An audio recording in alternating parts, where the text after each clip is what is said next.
السلام عليكم ورحمة الله وبركاته. أهلا بكم معايا من جديد في قناتي سيدي's كيتشن. وصفتي النهاردة بقى وصفة قديمة جدا جدا ولكن بطريقة مودرن وحديثة. ازاي هنقدم الطبق ده؟ الصينية دي صينية كنافة يدوية أو كنافة الرش. دي حاجة من زمان بقى أيام أجدادنا، ولكن عملناها بطريقة عصرية ومودرن. تعالوا ازاي نشوف الطريقة والوصفة. وقبل ما نبدأ مكوناتي ما تنسوش اللايك والشير وسبسكرايب، وكمان تفعلوا زر الجرس عشان يوصلكم كل جديد. احتجت لوصفتي النهاردة نص كيلو من الكنافة الرش أو الكنافة اليدوية. دي موجودة في محلات الحلواني أو أي صوان بقى من اللي هو منصوب بتاع حلويات رمضان والقطايف والكنافة، هتلاقي ده موجود عنده جدا. يعني الموضوع مش صعب، هنجيبها طازة زي ما احنا شايفين. ولو حبيتي تخزنيها في الفريزر طلعيها قبل ما تعمليها بحوالي ساعة أو ساعتين، تاخد درجة حرارة الغرفة وهتكون طازة بالشكل ده. يعني كمان تقدري تخزنيها. وهنفكها واحدة واحدة زي ما بنفك الكنافة الشعر، بس دي هتحتاج مجهود أكتر شوية علشان هي بتكون طرية بزيادة. فهنبدأ بقى نفكها واحدة واحدة وما تمليش، أنا عايزاها تبقى مفرفتة. وخلاص خلصت تفكيك الكنافة وفرفتها فرافيت زي ما احنا شايفين كده.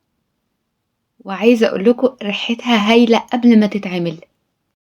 وهكون بقى مجهزة كوباية سمنة مذابة، كوباية كاملة تقدروا تقولوا 200 ملي، من اللي هي كوباية الشاي او مج الشاي بلبن ده. حطيت كوباية الا ربع الاول وهنقلبها، وبأكد سمنة بلدي علشان تاخدي التيست التمام والطعم الهايل. هنقلبها كويس قوي مع السمنة. ونبدأ بقى نجيب صينية 24. الصينية اللي أنا بقلب فيها دي تقريبا صينية 30، فأنا عايزة 24 نبدأ نعمل فيها الكنافة دي علشان تكون طرية كريسبي من بره وطرية من جوه. هنبدأ نرص فيها الكنافة بالشكل ده، وأحاول أوازن الموضوع علشان تكون متساوية الأطراف والجوانب والوسط وكل حاجة. والخطوة اللي بعد كده هبدأ بقى أكبس واحدة واحدة بإيدي. عايزة تعمليها بطبق بصينية أصغر مفيش مشكلة، يعني ظهر الصينية الأصغر ممكن تضغطي بيها أو تضغطي بإيدك زي ما أنا بعمل كده، ودي طريقة سهلة وبسيطة مش محتاجة أي أدوات. والكبس ده بقى بياخد من دقيقتين ل5 دقايق علشان يكون ده شكله. هنحط ربع كوباية السمنة الباقي عليها من على الوش كده. يا خرابي على الريحة، مش متخيلين. وطبعا مش هولع الفرن، تعالوا نسويها على البوتاجاز علشان ناخد احلى تسوية. انا كده بسويها على نار عالية مش هادية علشان مش عايزاها تنشف من جوه.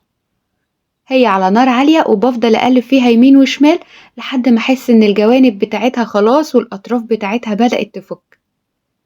اول ما تلاقوها فكت كده هنلاقي الاطراف بقت لونها جولد او ذهبي كده من على الاطراف. خلاص هي كده تمام. الخطوة اللي بعد كده هنقلبها على صينية أكبر، يعني الصينية اللي كنت بقلب فيها هو ده شكلها. وهنحطها على البوتاجاز للمرة التانية علشان نسوي الناحية التانية. وبعد تسوية السطحين كنت جاهزة بكوباية ونص من الشربات التقيل. غالبا أنا حطيت هنا كوباية وربع. لو حابة السكر زيادة شوية أو الشربات شوية زيادة تقدري تعقديها بكوباية ونص لكوبايتين شربات، ده لو بتحبوها سكر خالص. لكن هي كده مظبوطة تمام. شايفين ازاي بتتشرب؟ مش قادرة اوصف لكم ازاي ريحتها. هنغطيها كده 10 دقايق ونرجع نقلبها على سيرفيس ونغطيها تاني علشان عايزاها تكون طرية زي ما قلتلكوا، كريسبي من بره وطرية من جوه. بجد شكلها هايل. وتعالوا نبدأ في التزيين. كان عندي شوية فستق مجروش او اي نوع من المكسرات تقدروا تحطوها.